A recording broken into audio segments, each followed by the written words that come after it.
So we announced back in April that we're building a browser specifically for virtual reality, for standalone virtual reality headsets. We call that browser Firefox Reality. And so now what we're doing is we're actually going to be releasing that browser out into the wild. So you'll see it on the Oculus Store and some other things on a date to be announced.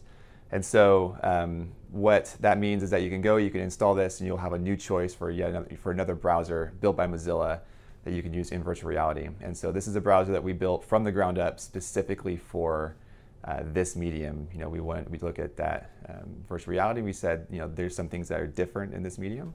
So we created a browser specifically for it.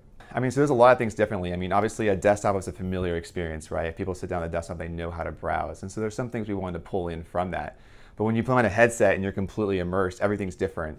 And so when we started doing research, when we started to pull people in, we asked questions and we started testing things, there's a lot of things that were surprises and things that weren't surprises, but everything from like your environment, you're standing there, maybe you're in a black void, it would make people feel small or maybe even like scared or like anxious. And so we learned that you have to be grounded. You need an environment to be in.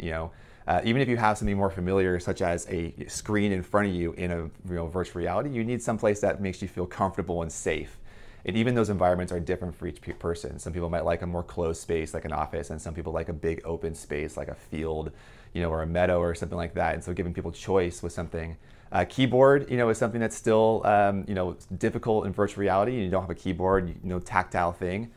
So we found that like voice, like a voice search is something that we've implemented because it's a more natural way to navigate inside virtual reality.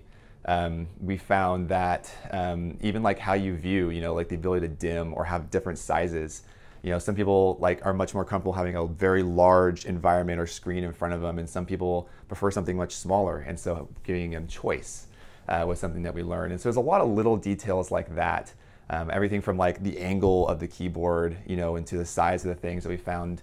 And there's not always one answer. So a lot of it is about giving users a choice inside the interface as well so that they can customize it.